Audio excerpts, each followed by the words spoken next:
ఎవరో తలుపులు కొడుతున్నారు. ఒకవేళ దొంగలు కాదు కదా. రైట్, వెళ్ళా కరణ్కు.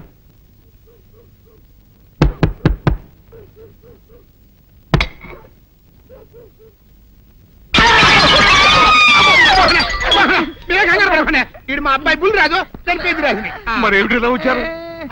ఏం లేదండి, పూర్వం చక్రవర్తులు దొంగలు పట్టుకోవడానికి మారు వేసాల్లో తిరిగేవారు కదా, అట్టాగే ఈ ఊరు పేషెంట్ని కదా దొంగలు కాపలా గాయడానికి మారు వేసాల్లో తిరుగుదామని వస్తున్నాం. మీ ఇంటి నుంచి కేకలను పడ్డాయి. ఏంటా అని తలుపు కొట్టాం. ఇంకా నయం కుర్ర పగిలింది కాదు. అవును, ఏంటి అరుపులు?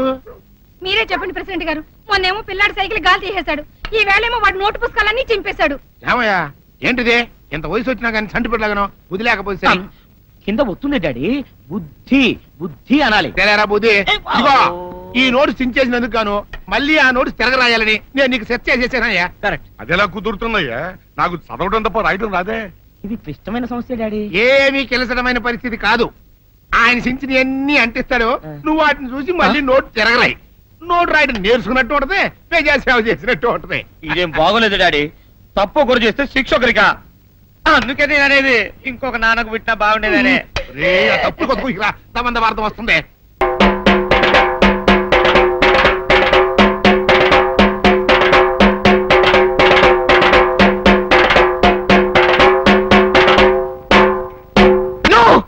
అవద్దు, ఇదంతా పచ్చవద్దు. నేనే తప్పు చేయలేదు. ఇదంతా సుందరి వాళ్ళ అక్క కలిసి ఆడుతున్న నాటకం. నన్ను నమ్మండి ప్లీజ్. చూసారా చూసారా, నా చెల్లి బతుకు నాశనం చేసి ఇప్పుడు ఎట్లా మాట్లాడుతున్నాడో. నువ్వు ఉండవమ్మా, అమ్మాయిని చెప్పనే. అమ్మ సుందరే, అసలు బలకతారం ఎలా జరిగింది? బలకతారం కాదు డాడీ, బలత్కారము. అదేలే భయ్యా, బలకతారము. వివరంగా చెప్పమ్మా.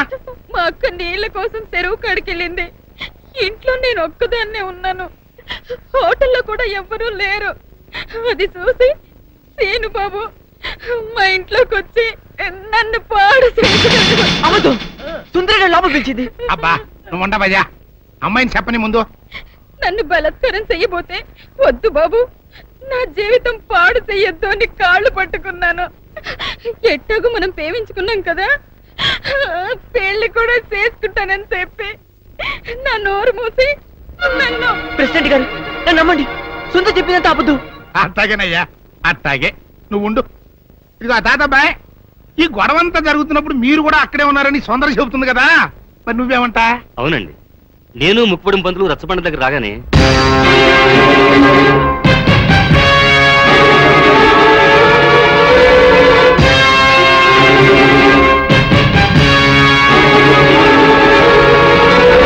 మీరు చూసింది విన్నది అంతా అబద్ధం. ఇదంతా కొందరు వ్యక్తులు తమ స్వార్థం కోసం కావాలని పని నక్కుంటారా. నా మనవడు ఎప్పుడూ అలాంటి తప్పు చేయడు. ఇదిగో జానకమ్మ, ఆడవాళ్ళలో పెద్దదానివిగా నీ అభిప్రాయం ఏంటో కూడా చెప్పు. ఏ ఆడపిల్ల 10 మంది ముందు సిగ్గు విడిచి తనకి మానభంగం జరిగిందని చెప్పుకోదు. అలా చెప్పుకుందంటే ఆ అమ్మాయి చెప్పింది నిజమని నమ్మాల్సి వస్తుంది. ఎందుకు నమ్మాలి? ఆ అమ్మాయి నా మనవడిని పెళ్లి చేసుకోవాలని ఆశపడింది. నా మనవడు కాదన్నాడనే ఉక్రోషంతో ఎలాగైనా వాడిని పెళ్లి చేసుకోవాలని ఇలా చెప్పుండొచ్చు కదా. ఏరైదరా, న్యాయం చెప్పడానికి సాత్యకం ముఖ్యమయ్యా, అంతేగాని ఇట్ట జరిగి ఉండొచ్చు కదా, అట్ట చెప్పు ఉండొచ్చు కదా అంటే ఎట్ట కుదురుతాయా? కనుక ఇక్కడున్న పెద్ద మనుషుల అభిప్రాయాలతో పాటు నేను కూడా సీనుబాబు తప్పు చేశాడని నమ్ముతున్నాను.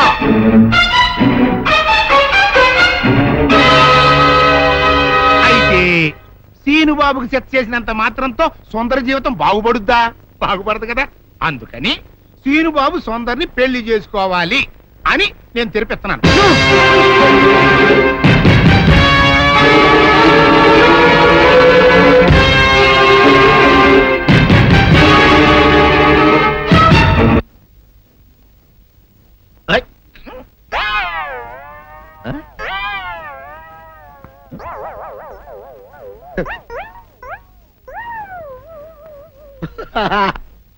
అల్లుడు గారు, ఇదేంటండి ఎవరో చచ్చిపోయినట్టు దిగాలుగా కూర్చున్నారేంటండి? మావా అల్లుడు, అల్లుడు నా బేటీకి బేటీకి ఏమీ కాల. 300 కప్పలు తిన్న పావులాగా నిగడ తీసుకొని పడుకొని ఉంది. చూపిస్తా పద. చూడు.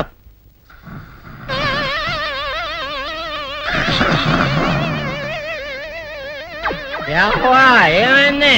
పొద్దున్నే 10 కోడిగుడ్లు 10 లీటర్లు పాలు తాగటం, ఎల్లెకలా పడుకోవటం, మధ్యాహ్నం బండి అన్నం తింటాం, ఎల్లెకలా పడుకోవటం, రాత్రి వరకు ఇదే పరిస్థితి. మధ్యలో కర్ర తీసుకుని కొట్టినా లేవదు. మా అమ్మ ఇంటి పని చేయదు, నా ఒంటి పని చేయదు. దీంతో చస్తున్నానంతే. ఓహో అంతే కదా, అర్థమైపోయింది, సమజైపోయింది అల్లుడు. నీ కష్టాన్ని సిటీలో తీర్చేస్తా. ఆమె ఉందా? గోల్డ్ ఎంత ఉంది? 3 సుక్కలు చాలు.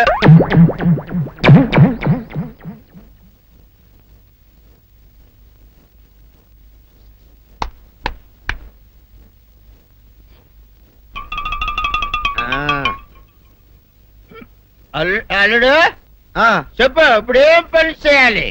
ఉదయం లేవగానే ఇల్లు వాకిలి చిమ్మి రంగవల్లులు దిద్దటం, ఇంట్లో వాళ్ళ బట్టలన్నీ ఉతకటం, వంట వార్పు చేయడం. అంతేనా? అంతే మామ, నీ మీసమదొట్టు. వెంకట సుబ్బమ్మ ఉఠో, లేచి నీ కాలు అందరి మీద బయట కట్టా, బయటికి దాలో.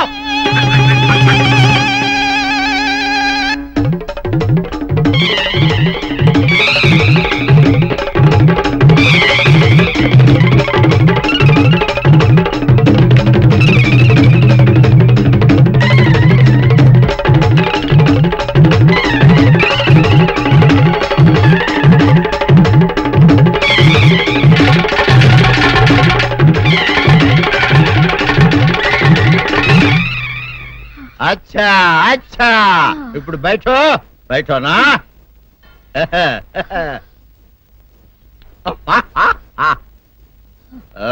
అల్లుడు, ఆ. ఇప్పుడు అందరికీ సంతోషమే కదా? ఆ, సంతోషమే.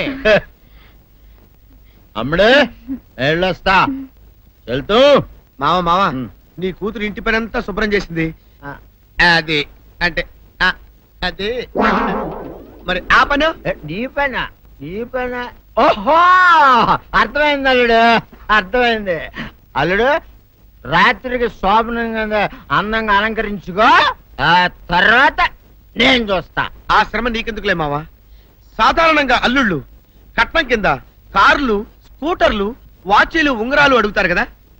నేను నిన్ను ఇప్పుడేమైనా ఏమైనా అడిగానా మావా? ఏవాడాలా? ఇప్పుడు చిన్న చిరుకాన కోరతాను, కాదనకుండా ఇస్తావా మావా? బిల్కుల్ తప్పకుండా ఇస్తావు కదా మావా? ఓ నా మాట కదనగను మావా. అననా ఒట్టు ఒట్టా. నీకు దండం పెడతా నీ డోలీ మావా. ఎందుకు? దీన్ని తీసుకొని వాయించి మీ అమ్మాయి చేత పని చేయించుకుంటా. ఓహో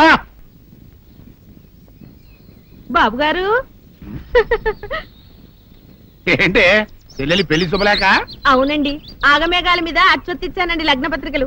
తమరు దగ్గరుండి జరిపించాలి పెళ్లి. శుభం, తప్పకుండా జరిపిస్తా.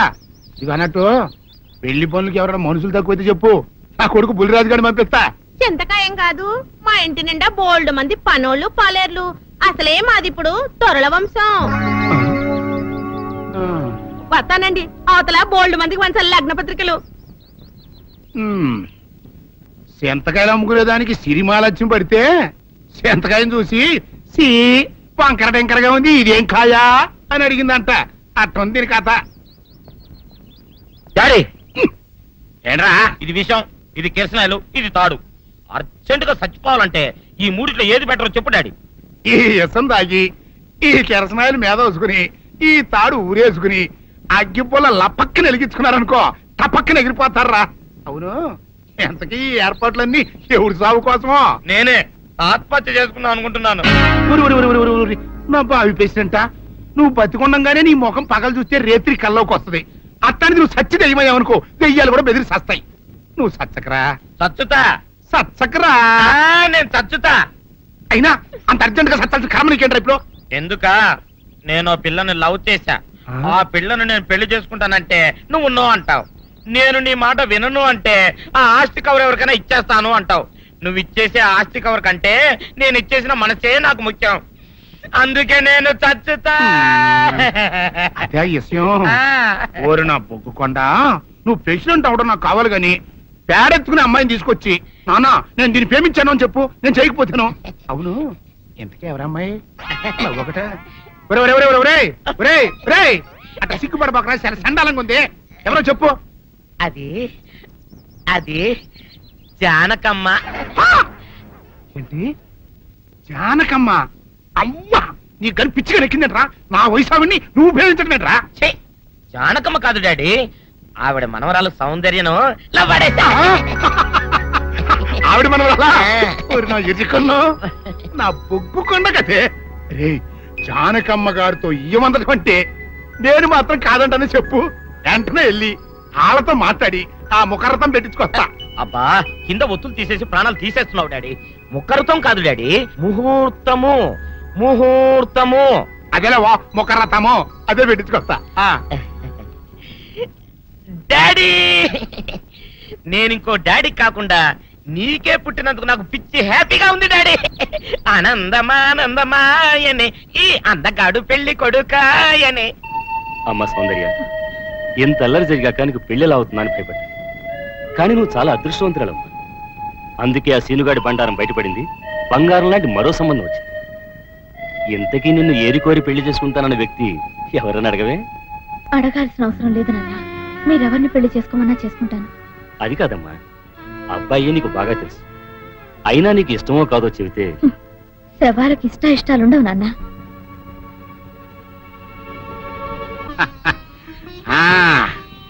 తాతబ్బాయి గారు, ఈ శుభ సమయంలో మీకు విషయం చెప్పాలండి. మా బుల్లిరాజు గారు పుట్టినప్పుడు నా గురించి డాడీ ఆ. చెప్పు చెప్పు చెప్పు. మా బుల్లిరాజు గారు పుట్టినప్పుడు మా ఆవిడికి పురుడు పోసిన మంత్రసాని ఈయన్ని చూసి పుట్టింది పంది పిల్లేమో అనుకుని "డా!" అని అరిచి ముడిచిపోయిందండి.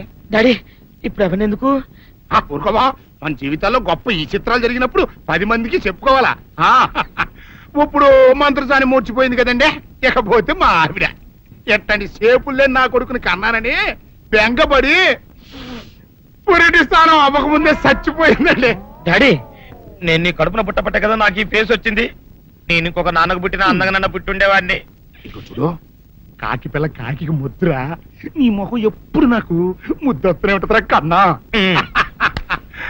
ఇకపోతే మా ఆవిడ చచ్చిపోయింది కదండి.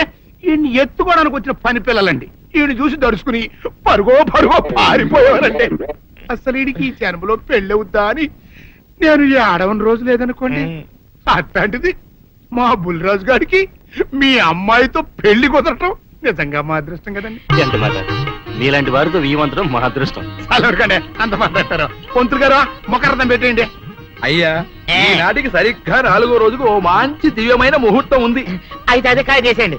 ఏం డాడీ? అట్లాగే ఏమండే, మా ఓడికి పెళ్లి ఖాయం అయితే మా నూరు దేవాలయంలో దేవుడికి అభిషేకం చేయిస్తానని మొక్కుకున్నానంటే ఆ అభిషేకం ఇలా జరిపిస్తున్నాను. మీరందరూ పెళ్లి కూతురు తీసుకుని తప్పకుండా రావాలి. అమ్మో జానకమ్మ, నువ్వు కూడా తప్పకుండా రావాలి. ఆహా, ఎంత మాట, తప్పకుండా వస్తాను. అట్లాగేనమ్మా, వస్తామండి. వస్తానండి. మంచిది. అక్క, ఏంటే, ఏమైందే? సీనుబాబుని ఊళ్ళో నుంచి ఎల్లగొట్టారక్క. ఆ విషయము నేను విన్నాను. అంత మాత్రం దానికి ఏడుస్తూ కూకోవాలంటే ఎరిమోహమా? సీనుబాబు 4 రోజులు ఊర్లో లేకపోవడం మనకే మంచిది. ఊర్లో ఉన్నాడనుకో, లటుక్కున ఏదో ఒక రోజు జానకమ్మ మనవరాలి మెళ్ళో తాళి కట్టేస్తాడు. ఇప్పుడు అసలు భయమే లేదు. ఒకవేళ 4 రోజుల తర్వాత తిరిగి రాకపోతే పులిపై పొట్టేం కాదు, రాకెక్కడికి పోతాడు? నువ్వు ఏడుతూ కూకోమాక, మంది ఇప్పుడు దొరల వంశం.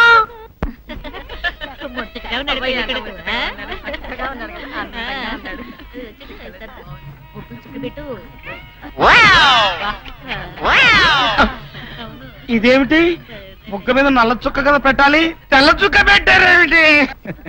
నల్ల బొట్టు పెడితే నీ రంగులో రంగు కలిసిపోద్ది. నువ్వు పొగ్గుకుంటావు కదా, అందుకే నేనే తెల్ల చుక్క పెట్టమన్నా. అందరికి కాఫీ టిఫిన్ అవి అన్నీ లేదు చూడు. అదేమిట్రా, కళ్యాణ మండపం ఇంకా రెడీ కాలేదు? ఇటీ తీసుకోండి.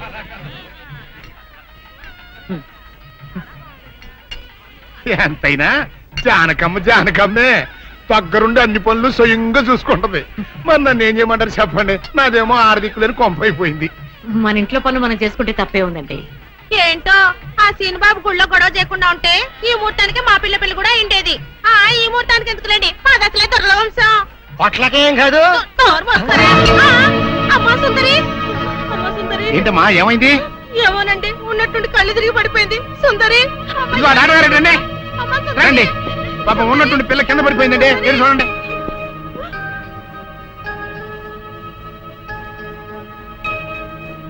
మీరేం కంగారు పడాల్సిన అవసరం లేదమ్మా, అమ్మాయి నెల తప్పింది. నెల తప్పడం ఏమిటండి? మీరేదో పొరపాటు పడి ఉంటారు. సరిగా చూడండి. పొరపాటు ఏం లేదమ్మా, అమ్మాయి గర్భవతి, 3వ నెల. అదెట్ట కుదురుతుంది డాక్టర్ గారు? ఆ సీనుగాడు పాప ఈ పిల్లని బలత్కారం చేసి వారం రోజులు కూడా కాలేదు, అప్పుడే 3వ నెల అట్ట వస్తే అది డాక్టర్ గారిని అడగాల్సిన ప్రశ్న కాదండి, అమ్మాయిని అడగాల్సిన ప్రశ్న. ఏమే సుకుమారి, ఏంటిదంతా? నాకేం తెలీదు. తెలియదు. మీరెవరు నాకు కందులు పెట్టినంటే నేను మీకు రహస్యం చెప్తా. సుందరి కడుపులో ఉన్న బిడ్డకు తండ్రి నేనే. ఏంటో నువ్వు చెప్పేది? ఆపండి, ఇదంతా అబద్ధం. వీళ్ళు చెప్పేదంతా పచ్చి అబద్ధం. నాకెవరితోనూ సంబంధం లేదు. నేను కన్న పిల్లనే. ఛీ, ఊరుకోవే. ఆ వేరేతోన్న మనోడు నిన్ను బలాత్కారం చేసిన తర్వాత కూడా నువ్వు కన్నెపిల్లవు ఎలా అవుతావు? వీళ్ళంతా చెబుతున్నది నిజమే అయితే నువ్వు ఆడపిల్లవే గాని కన్నె పిల్లవెలా అవుతావు? కాదు, నేను కన్న పిల్లనే. నన్ను సీనుబాబు పాడు అంటే చేయలేదు. ఏంటి? సీనుబాబు నిన్ను పాడు చేయలేదా? మరి అతనే నిన్ను బలాత్కారం చేశారని ఆయన పంచాయతీలో ఎందుకు అబద్ధం చెప్పావు? సీనుబాబుని నేను ప్రేమించాను, కానీ సీనుబాబు సౌందర్యని ప్రేమిస్తున్నాడు. సీనుబాబు నాకు కాకుండా పోయాడు అనుకున్న బాధతో నేను చచ్చిపోబోతే, సీనుబాబు నీకు దక్కాలంటే నేను చెప్పినట్టు నాటకం ఆడమంది మా అక్క. అంతేగాని నేను చెడిపోయిన దాన్ని కాదు. సీనుబాబు నన్ను పాడు చేయలేదు. అసలు నేనే తప్పు చేయలేదు. అబద్ధం. దాని మాట లేదు, నమ్మకండి. కళ్ళు తిరిగి పడిపోవడంతో ఏదేదో మాట్లాడుతుంది. ఛీ, నోరు మూయ్. ముయ్యవే నీ కప్పనోరు. దాని అమాయకురాలు చేసి నువ్వు ఇంత నాటకం ఆడతావా? ఆ వేరే ద్వారా మనవుడు తప్పు చేశాడంటే నేను నమ్ముతాననుకున్నావుటే? నువ్వు ఆడిన నాటకం నలుగురికి తెలియడం కోసమే నేను ఇలా నమ్మినట్టు నటించాను. ఏమిటే కూసావు? నీది దొరల వంశమా? ఏది మళ్ళీ ఇంకోసారి కూతకోయి నీ పళ్ళు రాలకొడతాను, జాగ్రత్త. వాసిని అమ్మ కడుపు మారా. నువ్వు చెప్పిన మాటలన్నీ నిజమని నమ్మి బంగారు లాంటి కుర్రోణ్ణి అనరాని మాటలన్నీ అన్నాను కదంటే, మచ్చలేని నా పంచాయతీ ప్రెసిడెంట్ పోస్ట్ లో తప్పుడు తీర్మానం చేశాను కదంటే, అయితే ఇప్పుడు అందరి ముందు సరైన తీర్మానం చెబుతున్నాను. ఏ రైతురా మనవడు నిర్దోషి అని తేలిపోయింది కాబట్టి ఈ సప్పిడి సుకుమారి చెల్లెల్ని ఆ బాబు పెళ్లి చేసుకోవాల్సిన అవసరం లేదు. అంతేకాదు, ఈ సప్పిడి సుకుమారి తను చేసిన తప్పుకి ఈ గ్రామ పంచాయతీకి 10,000 రూపాయల జరిమానా కట్టాల్సిందే. అమ్మ జానకమ్మ, నీ మూలంగా నేను చేసిన తప్పు దిద్దుకునే అవకాశం కలిగిందమ్మా. నీ మేలు మర్చిపోలేను.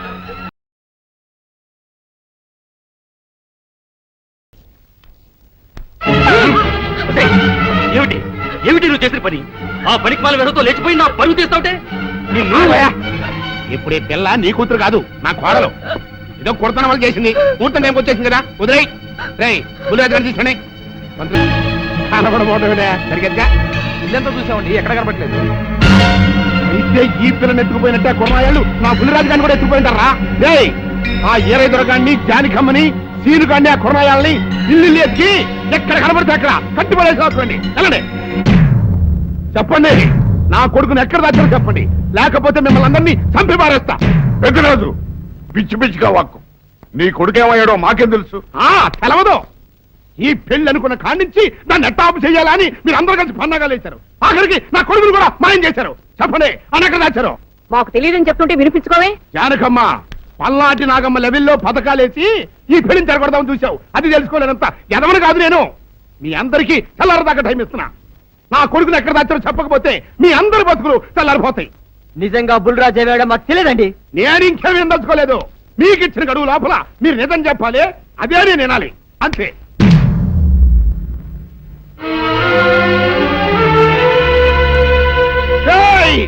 గడువు దాటిపోయిందిరా, మిమ్మల్ని అందరినీ చంపేస్తా. నిజం చెప్పండి. బాబు గారు బుల్రాజు గారిని ఎవరో చంపేసి చెరువులో పడేసారండి.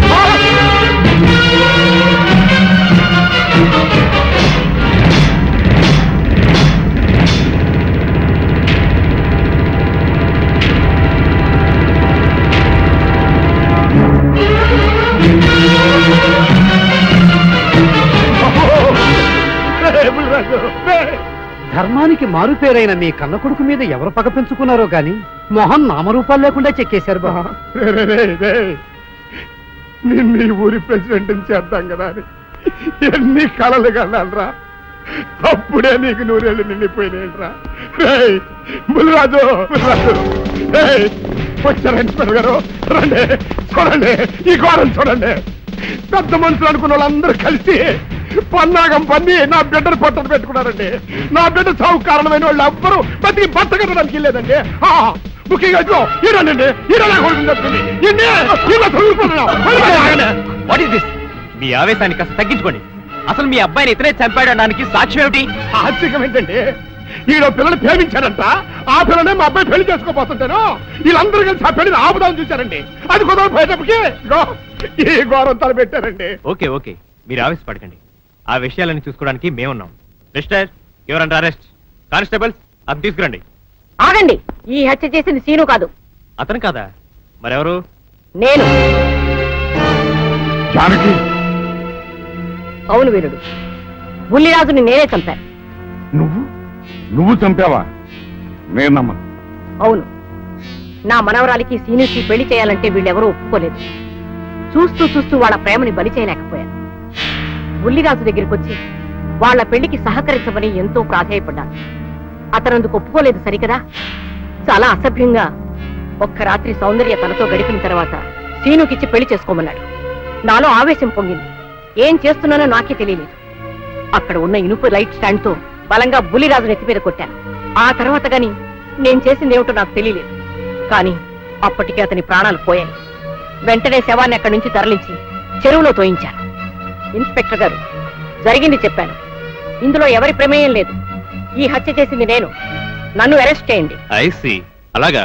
కానిస్టేబుల్స్, ఆవిడ అరెస్ట్ చేసి తీసుకురండి. ఈ బాడీని పోస్ట్ మార్టం పంపించండి. వాళ్ళందరూ వదిలేయండి. వీల్లేదు, ఏ రైతు పట్నం వెళ్తానికి లేదు, జానకమ్మని కాపాడడానికి లేదురా.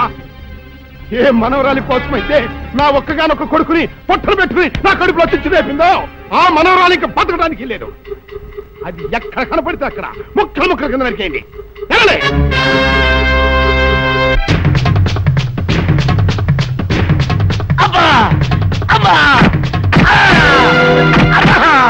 అభం శుభం తెలియని నా చెల్లిని పెళ్లి చేసుకుంటాను నమ్మించి మోసం చేస్తావా? ఒరేయ్, నువ్వు వేరే పెళ్లి చేసుకుంటావు తెలిసి కూడా నీకు ఏ అపకారం తలపెట్టకుండా తను ఆత్మహత్య చేసుకోబోయిందిరా నా చెల్లెలు.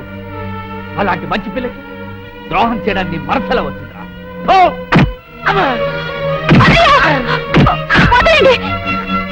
పుల్లిరాజుని జానకమ్మ చంపేసిందనుకుని సౌందర్యని సీనుని చంపమని మనుషుల్ని పంపిస్తున్నాడు పెద్దరాజు.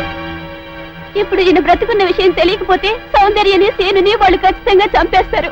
వాళ్ళు పోతే జానకమ్మ వేరే తర బ్రతకలేరన్నయ్య. పుల్లిరాజు నన్ను పెళ్లి చేసుకోపోయినా పర్వాలేదు, నా జీవితం నాశనం అయిపోయినా పర్వాలేదు. ఇంతమంది చావలి కాడు నేను కాకూడదన్నయ్యా. పుల్లిరాజు బ్రతికే ఉన్నాడన్న విషయం పెద్దరాజుకి చెప్పండి అన్నయ్యా, చెప్పండి.